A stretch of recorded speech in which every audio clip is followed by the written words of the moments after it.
तो आज मैं आपको हड़प्पा के इतिहास के बारे में बताता हूं। तो वीडियो को पूरा देखिए और चैनल को सब्सक्राइब कर लें। कहानी की शुरुआत किसी आर्कियोलॉजिस्ट से नहीं बल्कि एक भगोड़े से होती है। साल 1826 भारत का पंजाब इलाका जो आज पाकिस्तान में है, एक अंग्रेज सिपाही James Lewis British East India company की सेना से भाग खड़ा हुआ था। उसे अपनी पहचान छुपानी थी, इसलिए उसने अपना नाम बदलकर चार्ल्स मैसन रख लिया। वह एक बंजारे की तरह घूम रहा था। तभी उसे एक अजीब जगह दिखाई दी। एक वीरान मैदान में ईंटों के बड़े बड़े टीले थे। वहाँ के स्थानीय लोग उन टीलों को भूतों का घर कहते थे। चार्ल्स मैसन ने अपनी डायरी में लिखा कि यहाँ एक विशाल प्राचीन शहर के खंडर हैं। यह जगह सिकंदर महान के समय की लग रही है। मैसन को अंदाजा नहीं था कि वह जिस चीज को देख रहा है वह सिकंदर से भी 2000 साल पुरानी है। वह हड़प्पा के खंडर देख रहा था, लेकिन उस वक्त किसी ने उसकी बात पर ध्यान नहीं दिया। 30 साल बाद 1856 में एक भयानक गलती हुई जिसने इतिहास को लगभग मिटा ही दिया था। अंग्रेज कराची से लाहौर तक रेलवे लाइन बिछा रहे थे। उन्हें पटरियों के नीचे बिछाने के लिए पत्थरों की जरूरत थी। मजदूरों को पास ही में हड़प्पा के खंडर मिले। वहाँ लाखों की तादाद में पक्की ईंटें पड़ी थीं। अंग्रेज इंजीनियरों ने सोचा, वाह, मुफ्त की ईंटें। बिना सोचे समझे उन्होंने हड़प्पा की हजारों साल पुरानी इमारतों को तोड़कर उनकी ईंटें रेलवे लाइन के नीचे बिछा दी। इतिहासकारों का कहना है कि लगभग 160 किलोमीटर लंबी रेलवे लाइन हड़प्पा की ईंटों पर टिकी है। अनजाने में दुनिया की सबसे पुरानी सभ्यता का एक बड़ा हिस्सा ट्रेन के पहियों के नीचे कुचल दिया गया। साल 1920 भारत में पुरातत्व विभाग के director general sir John Marshall थे। उनके साथ 2 भारतीय आर्कियोलॉजिस्ट काम कर रहे थे, दयाराम साहनी और राखाल दास बनर्जी। दयाराम साहनी ने हड़प्पा में खुदाई शुरू की और राखाल दास बनर्जी ने सिंध में एक और टीले को खोदना शुरू किया जिसे स्थानीय लोग मोहनजोदड़ो कहते थे, जिसका सिंधी भाषा में मतलब था मुर्दों का टीला। जैसे जैसे मिट्टी हटती गई, एक ऐसी दुनिया सामने आई जिसने पूरी दुनिया को चौंका दिया। यह कोई मामूली गांव नहीं था, यह एक मेट्रोपॉलिटन सिटी था। सीधी सड़कें जो एक दूसरे को 90 डिग्री पर काटती थीं, पक्की ईंटों के 2 मंजिला और 3 मंजिला घर, हर घर में अपना कुआं और बाथरूम, और सबसे हैरान करने वाली बात, कवर्ड ड्रेनेज सिस्टम। नालियां ढकी हुई थीं और हर घर का गंदा पानी मेन सीवर लाइन में जाता था। लंदन और पेरिस में भी उस वक्त ऐसा सीवेज सिस्टम नहीं था जैसा 5000 साल पहले भारत के लोगों ने बना लिया था। जॉन मार्शल ने पूरी दुनिया के सामने ऐलान किया कि भारत का इतिहास अब 2000 साल नहीं बल्कि 5000 साल पुराना हो गया है। सिंधु घाटी सभ्यता की सबसे बड़ी पहेली इसकी समानता है। हड़प्पा से लेकर मोहनजोदड़ो तक, लोथल से लेकर कालीबंगन तक यह सभ्यता 10 लाख वर्ग किलोमीटर में फैली थी, लेकिन हर शहर एक जैसा था। ईंटों का साइज हर जगह सेम था, बाट हर जगह सेम थे, सड़कों की चौड़ाई हर जगह सेम थी। बिना इंटरनेट, बिना फोन और बिना तेज गाड़ियों के इतने बड़े इलाके में इतना स्टैंडर्डाइजेशन कैसे संभव था? क्या कोई एक केंद्रीय सरकार थी जो सबको कंट्रोल करती थी, या ये लोग इतने अनुशासित थे कि खुद ही नियमों का पालन करते थे? आमतौर पर जब हम मिस्र या मेसोपोटामिया की पुरानी सभ्यताओं को देखते हैं तो वहाँ सबसे बड़ी इमारतें मंदिर या राजाओं के महल होती हैं, लेकिन सिंधु घाटी में ऐसा कुछ नहीं मिला। कोई बहुत बड़ा मंदिर नहीं, कोई बहुत बड़ा महल नहीं, कोई विशाल मूर्ति नहीं। वहाँ जो सबसे बड़ी इमारत मिली वो थी द ग्रेट बाथ, एक विशाल स्विमिंग पूल। इससे पता चलता है कि ये लोग धर्म या राजा को नहीं बल्कि सफाई और आम जनता को ज्यादा महत्व देते थे। यह शायद दुनिया की पहली डेमोक्रेटिक या समतावादी समाज था जहां अमीर और गरीब में ज्यादा फर्क नहीं था। लेकिन हर महान कहानी में एक अंधेरा कोना भी होता है। खुदाई के दौरान मोहनजोदड़ो में आर्कियोलॉजिस्ट्स को कुछ ऐसा मिला जिसने उनके रोंगटे खड़े कर दिए। सड़कों पर और सीढ़ियों पर बिखरे हुए कंकाल। ऐसा लग रहा था जैसे कोई अचानक मौत आई और लोग जहां थे वहीं मर गए। किसी ने भागने की कोशिश नहीं की, किसी को दफनाने का मौका नहीं मिला। इन कंकालों को देखकर एक सवाल खड़ा हुआ, क्या हुआ था उस दिन? क्या कोई बाढ़ आई थी, या कोई महामारी, या फिर जैसा कि कुछ विवादित थ्योरीज कहती हैं, क्या वहाँ कोई महायुद्ध हुआ था जिसे हम महाभारत कहते हैं, या कोई परमाणु विस्फोट? इस सभ्यता की लिपि आज तक पढ़ी नहीं जा सकी है। वो पत्थर जिन पर अजीबोगरीब जानवर और चिन्ह बने हैं वो खामोश हैं। इतिहासकारों के लिए दुनिया का सबसे बड़ा सरदर्द क्या है? मिस्र के पिरामिडों के अंदर लिखी इबारतों को हम पढ़ सकते हैं, मेसोपोटामिया की मिट्टी की तख्तियों को हम पढ़ सकते हैं, लेकिन सिंधु घाटी की लिपि आज भी एक गूंगी पहेली बनी हुई है। खुदाई में हमें हजारों की तादाद में छोटी छोटी मोहरें मिली हैं। ये सेल खड़ी पत्थर की बनी है। इन पर अजीबोगरीब चिन्ह बने हैं, मछली, जार, तीर और आदमी। कुल मिलाकर 400 से ज्यादा चिन्ह मिले हैं। समस्या क्या है? समस्या यह है कि हमें आज तक कोई रोजेटा स्टोन नहीं मिला। सिंधु घाटी के लोगों ने अपनी भाषा का कोई अनुवाद नहीं छोड़ा। कुछ विद्वान कहते हैं कि यह द्रविड़ भाषा की पूर्वज है, कुछ कहते हैं यह संस्कृत से जुड़ी है, और कुछ पश्चिमी विद्वान तो यहाँ तक कहते हैं कि यह कोई भाषा है ही नहीं, ये सिर्फ सिंबल्स या लोगो हैं, जैसे आज ट्रैफिक साइन या कंपनी के लोगो होते हैं। हम नहीं जानते कि वे क्या लिख रहे थे, क्या वो भगवान के मंत्र थे या सिर्फ सामान की रसीद। सिंधु घाटी की मुहरों पर सबसे ज्यादा जिस जानवर की तस्वीर मिली है वह शेर या हाथी नहीं है, वह है एक सींग वाला जानवर। हजारों मुहरों पर एक ऐसा जानवर बना है जिसका शरीर बैल जैसा है, लेकिन सिर पर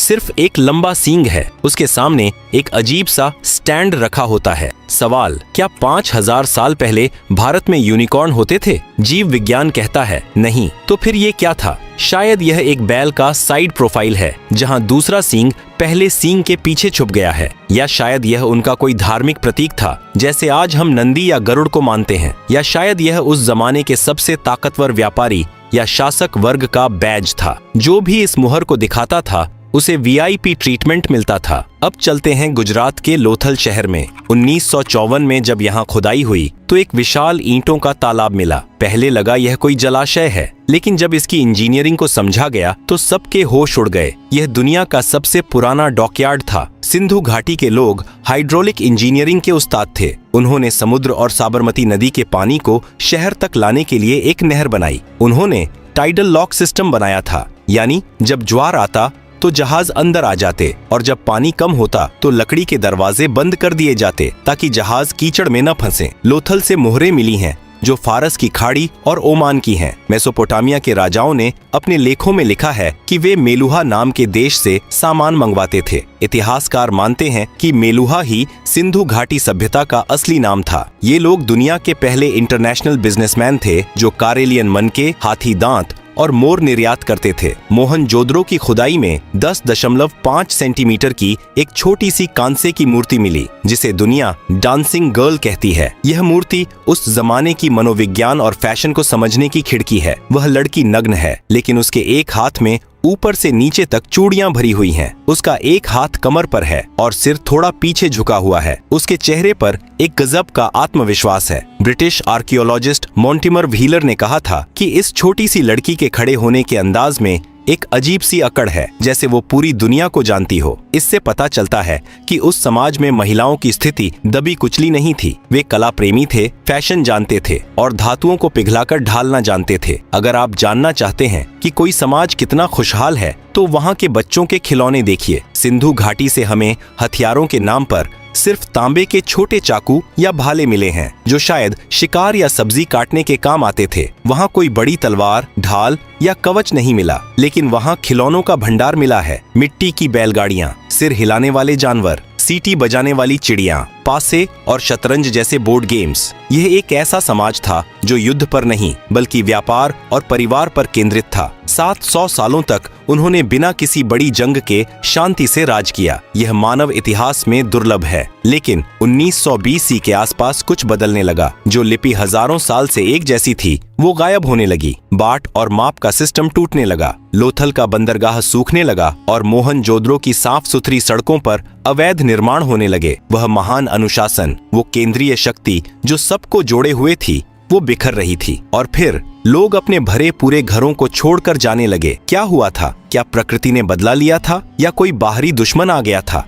धोलावीरा शहर के गेट पर एक गिरा हुआ साइन बोर्ड मिला है जिस पर 10 बड़े अक्षर लिखे हैं। यह दुनिया का सबसे पुराना साइन बोर्ड है। शायद उस पर लिखा था स्वागत है, लेकिन अब उस शहर में स्वागत करने वाला कोई नहीं बचा था। साल 1944 British archaeologist sir Mortimer wheeler पुरातत्व विभाग के प्रमुख बने। उन्होंने मोहनजोदड़ो में मिले उन बिखरे हुए 37 कंकालों को देखा। व्हीलर ने एक सनसनीखेज थ्योरी दी। उन्होंने ऋग्वेद का हवाला दिया जहां भगवान इंद्र को पुरंदर कहा गया है, जिसका अर्थ है किलों को तोड़ने वाला। व्हीलर ने अदालत के अंदाज में कहा कि सिंधु घाटी सभ्यता की हत्या का आरोपी इंद्र है। उनकी थ्योरी थी आर्य आक्रमण। उन्होंने कहा कि मध्य एशिया से घोड़ों पर सवार होकर आर्य आए। उन्होंने इन शांतिप्रिय व्यापारियों पर हमला किया और सबका कत्लेआम कर दिया। दशकों तक स्कूलों में यही पढ़ाया गया, लेकिन सच क्या है? आधुनिक विज्ञान ने इस थ्योरी को खारिज कर दिया है। वो कंकाल एक ही समय के नहीं थे, वे अलग अलग दशकों में मरे थे। कंकालों पर हथियारों के गहरे घाव नहीं थे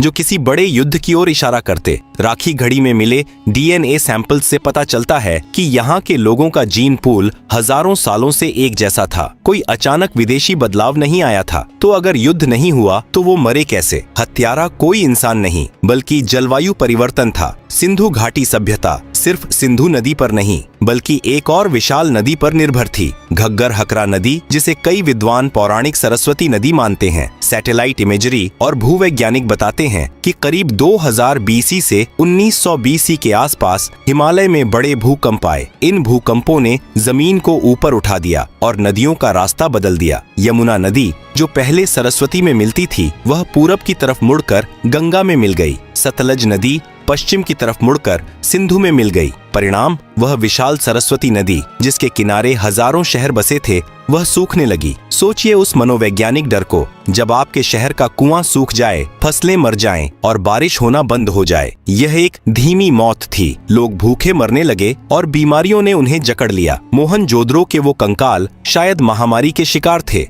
युद्ध के नहीं। अब बात करते हैं उस सबसे विवादित और रहस्यमयी थ्योरी की जो अक्सर इंटरनेट पर तैरती है। क्या मोहनजोदड़ो में 4000 साल पहले परमाणु विस्फोट हुआ था? दावा किया जाता है कि मोहनजोदड़ो में एक खास जगह है जहां रेडियो एक्टिव राख मिली है। वहां के पत्थर पिघलकर कांच बन गए हैं जो सिर्फ 1500 डिग्री सेल्सियस से ऊपर के तापमान पर होता है। महाभारत के सौप्तिक पर्व में एक ब्रह्मास्त्र का जिक्र है जिसकी चमक हजारों सूर्यों जैसी थी। लेकिन वैज्ञानिक सच यह है कि यह थ्योरी सुनने में रोमांचक है, पर विज्ञान इसे नहीं मानता। वो पिघले हुए पत्थर परमाणु बम से नहीं बल्कि मिट्टी के बर्तनों की भट्टियों के ज्यादा गर्म होने से बने थे। रेडियो एक्टिविटी का कोई ठोस सबूत किसी भी प्रतिष्ठित लैब ने कंफर्म नहीं किया है। वो राख सदियों से जमा हुई धूल और ईंटों का चूरा था। लेकिन यह सच है कि महाभारत में वर्णित द्वारका नगरी का डूबना और सिंधु घाटी का पतन एक ही कालखंड के आसपास हो सकता है। जब नदियां सूख गईं और शहर रहने लायक नहीं बचे तो लोगों ने क्या किया? उन्होंने पलायन शुरू किया। वे अपने आलीशान पक्के घरों, ड्रेनेज सिस्टम और स्विमिंग पूल को छोड़कर पूरब और दक्षिण की तरफ चल पड़े। वे गंगा यमुना के मैदानों और गुजरात महाराष्ट्र के इलाकों में जाकर बस गए। लेकिन एक त्रासदी हुई। नए इलाकों में संसाधन कम थे। उन्हें वापस गांव की तरफ लौटना पड़ा। अगली कुछ सदियों में लिखना पढ़ना भुला दिया गया। ईंटों के स्टैंडर्ड साइज का ज्ञान खो गया। इंटरनेशनल ट्रेड बंद हो गया। इसे इतिहास में शहरीकरण का अंत कहा जाता है। भारत 1000 साल पीछे चला गया। तो क्या सिंधु घाटी सभ्यता पूरी तरह मर गई? नहीं, शहर मरे थे, लोग नहीं। सिंधु घाटी के लोग कहीं गायब नहीं हुए, वे हम बन गए। आज भी हम जिस तरह नमस्ते करते हैं, जिस तरह मांग में सिंदूर भरते हैं, जिस तरह पीपल के पेड़ की पूजा करते हैं या जिस तरह अपनी साधी पहनते हैं, यह सब हमें किसी किताब ने नहीं सिखाया। यह हमारे डीएनए में 5000 साल से चला आ रहा है। हड़प्पा की ईंटें टूट गईं, लेकिन उनकी संस्कृति आज भी भारत की आत्मा में सांस ले रही है। लेकिन एक सवाल अभी भी बाकी है। राखी घड़ी की हालिया डीएनए रिपोर्ट ने एक ऐसा खुलासा किया है जिसने आर्य सिद्धांत और भारतीय इतिहास की किताबों को बदलने की चुनौती दे दी है। क्या हम सच में बाहर से आए थे या हम हमेशा से यहीं थे?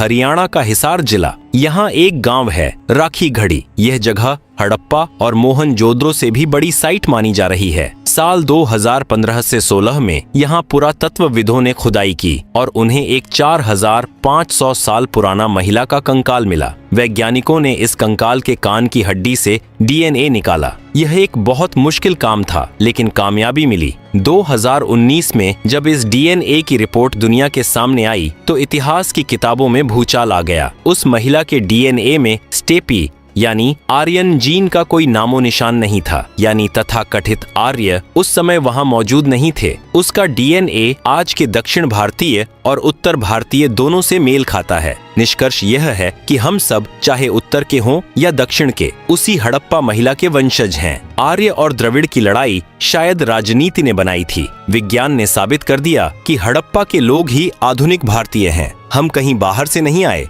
हम हमेशा से यहीं थे। अब चलते हैं उत्तर प्रदेश के बागपत जिले में सनौली गांव।